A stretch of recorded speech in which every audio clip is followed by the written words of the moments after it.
সুপ্রিয় দর্শক, আপনারা দেখছেন এসপিএন বাংলা টিভি।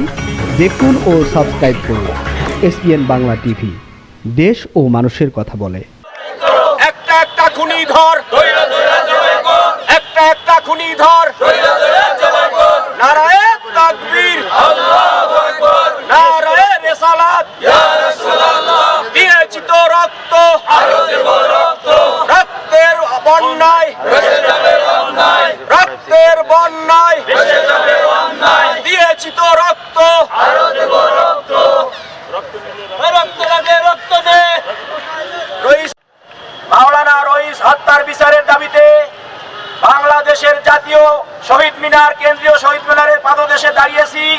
স্বনামধন্য বিশিষ্ট ক্যান্সার গবেষক অধ্যক্ষ ডাক্তার এস.এম. সরোয়ারের প্রধান অতিথির কারণে তাকে প্রধান অতিথি করে আমরা তার আশেপাশে ছায়ার মতো থাকতে চাই এবং এভাবেই তাকে আমরা সর্বস্তরে তার আন্দোলনের ধারাবাহিকতা বজায় রাখার জন্য তার হাতকে শক্তিশালী করতে চাই। ঠিক কিনা বলেন? আপনারা সবাই আমাদের শ্রদ্ধাভাজন ব্যক্তিত্ব, উপমহাদেশের বিখ্যাত ক্যান্সার গবেষক ডাক্তার এস.এম. সরোয়ার সাহেবের সাথে সবসময় থাকবেন। আমরা আপনাদের সাথে নিয়েই যত জায়গায় যেখানে যে আন্দোলন দরকার হয় আপনারা আমাদের সাথে আন্দোলনে ঝাঁপিয়ে পড়বেন। অন্যায়ের প্রতিবাদ করে ছাড়বো আমরা ইনশাআল্লাহ। আপনারা জানেন আমাদের প্রিয় নেতা ইসলামী ছাত্র সেনার সম্মানিত সভাপতি, উনি একজন ভালো কামলেওয়ালা আলেম এবং এক মসজিদের ইমাম ছিলেন। শুধুমাত্র অন্যায় অবিচারের বিরুদ্ধে সোচ্চার থাকার কারণে মব ভায়োলেন্সের মাধ্যমে ওনাকে নির্মমভাবে গাছের সাথে বেঁধে তারপরে হত্যা করা হয়েছে। এমনকি উনি মৃত্যুর প্রাককালে বলেছিলেন আমাকে একটু পানি দেন। অত্যন্ত দুঃখের বিষয়, তাকে একটু পানি পর্যন্ত দেওয়া হয় নাই। এটা কি মেনে নেওয়া যায়? এই ধরনের অত্যাচার, নির্মমতা কি কখনো সহ্য করা যায়? আমাদের অশ্রু ভেজা নয়নে বুক ফেটে হাহাকার আসে, আয়রে দুনিয়া, যেখানে একটি কুকুরের বাচ্চা মারার অপরাধে নির্যাতনের যে বিভীষিকা বাচ্চা মারছিল এক মহিলা, সেই বাচ্চার অপরাধে তাকে কঠিন শাস্তি দেওয়া হয়েছে, তার চাকরিচ্যুত করা হয়েছে। অথচ একজন আলেম, ইসলামী স্কলার, তাকে হত্যা করা হলো। কোন কারণে? এই বিগত সরকার, ইউনূস সরকার মুখে কুলু পেটে রেখেছিল, কেন বিচার হলো না? এই কেন্দ্রীয় শহীদ মিনারের প্রাণ কেন্দ্রে দাঁড়িয়ে আমরা তার দাঁত ভাঙ্গা জবাব চাই। আমাদের জবাব না নিয়ে আমরা ঘরে ফেরবো না। বিগত 1 বছরে আমরা দৃশ্যত কোনো কার্যকলাপ দেখি নাই। খুনিদের বিচারের কারণে কোনো বিচারই হচ্ছে না। মব ভায়োলেন্সের কারণে অসংখ্য মানুষ প্রাণ দিয়েছে। আপনারা সবাই অবগত আছেন, প্রতিদিন পেপার পত্রিকা খুললেই অসংখ্য মানুষ গুমের শিকার আমরা চোখে দেখি। কিন্তু এই সরকার সবেমাত্র বসেছে, আমরা এখনো তার দোষ দিতে চাচ্ছি না। আমরা দেখবো তার কার্যকলাপ কেমন, তিনি এই বিচারের পক্ষে আন্তরিক কিনা, এটা আমাদের যাচাই বাছাই করতে হবে। এখন তাদেরকে এই স্বল্প সময়ের ভিতরে দোষ দেওয়া আমাদের ঠিক হবে না। তাদের কাছে আমাদের বিনীত আবেদন, তারা যেন আমাদের সাথে সংহতি জ্ঞাপন করে, অচিরেই যেন এই রইস হত্যার বিচার তারা হাতে নেয়। আমরা ইতিপূর্বে পরশুদিন মহামান্য স্বরাষ্ট্রমন্ত্রী এবং প্রধানমন্ত্রীকে স্মারকলিপি দিয়েছি। সেই স্মারকলিপি দেওয়ার জন্য আমাদের স্বনামধন্য বিশিষ্ট ক্যান্সার গবেষক অধ্যক্ষ এস.এম. সরোয়ার ছিলেন। তার সাথে ইসলামী ফ্রন্টের সম্মানিত মহাসচিব সৌম আব্দুল সামাদ ছিলেন। বাংলাদেশের বিখ্যাত আইডল মাওলানা গিয়াসউদ্দিন আল তাহেরি ছিলেন। সেই সহ তারা 6 জনে গুরুত্বপূর্ণ ব্যক্তিরা যাইয়া স্মারকলিপি দিচ্ছে। আমরা আশাবাদী স্মারকলিপিকে মূল্যায়ন করে অচিরে স্বরাষ্ট্রমন্ত্রী যেন পদক্ষেপ নেয়।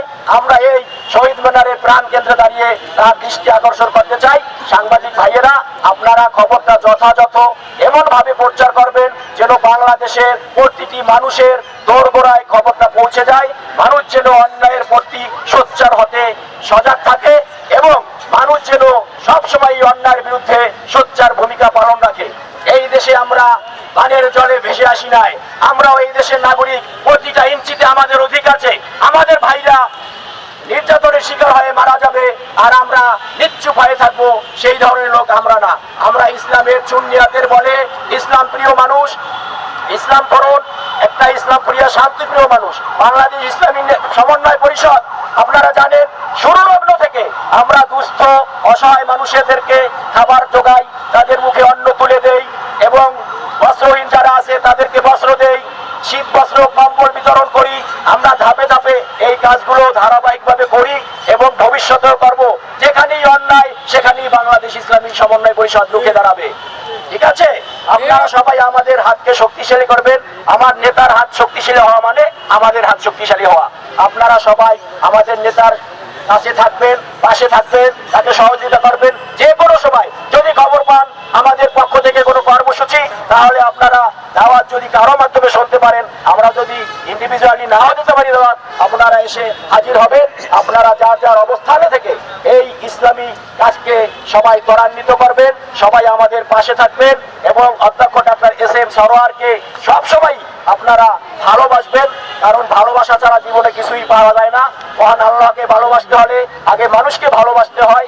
আমাদের যে কর্মসূচি বাংলাদেশ ইসলামী সমন্বয় পরিষদের পক্ষ থেকে নিয়েছি, বাংলাদেশ ইসলামী ফ্রন্টের নেতা, ইসলামী সেনা, ইসলামী ছাত্র সেনার মাওলানা রহিস সাহেবকে যতদিন আমরা দেখবো যে তার খুনিদের ধরা না হয়েছে, বিচার না হয়েছে, আমরা সব সময় এরকম বিভিন্ন রাজপথে আনাচে কানাচে সমগ্র বাংলাদেশে দুর্বার আন্দোলন গড়ে তুলব। আমরা কখনো আন্দোলনের সুফল না নিয়ে ঘরে ফিরবো না। যতদিন আমাদের নেতা বলবেন ততদিন আমরা মাঠে থাকবো এবং মাঠে থেকে এর ফসল ঘরে নিয়ে যাওয়ার জন্য সবাইকে উদাত্ত আহ্বান জানাইছি। কথা অনেক বলা যায়, বললে কথা শেষ হবে না। মনের ভেতরে অনেক দুঃখ, সত্যি দুঃখের শেষ নাই। একটি বছর অতিবাহিত হয়ে গেল, এখনো আমরা দৃশ্যমান কোনো বিচার পাইতেছি না। আমি এই নবগঠিত সরকারকে উদাত্ত আহ্বান জানাই, আপনাদের প্রতি আমাদের ভালোবাসা আছে, আস্থা আছে। আপনারা আস্থার মর্যাদা দিয়ে রইসউদ্দিনের খুনিদেরকে দৃষ্টান্তমূলক শাস্তি দিয়ে আইনের আওতায় আনুন। বাংলাদেশের জনগণ জানুক আপনারাও ন্যায় বিচার করতে পারেন। বিগত ফ্যাসিস্ট সরকারের মতো আপনারা আইনকে ভুলণ্ঠিত করেন না, আইন হাতে তুলে নিয়েন না, আইনের সদ্ব্যবহার করেন। আপনাদের প্রতি এই উদাত্ত আহ্বান জানিয়ে আমি আমার সংক্ষিপ্ত বক্তব্য এখানেই শেষ করছি।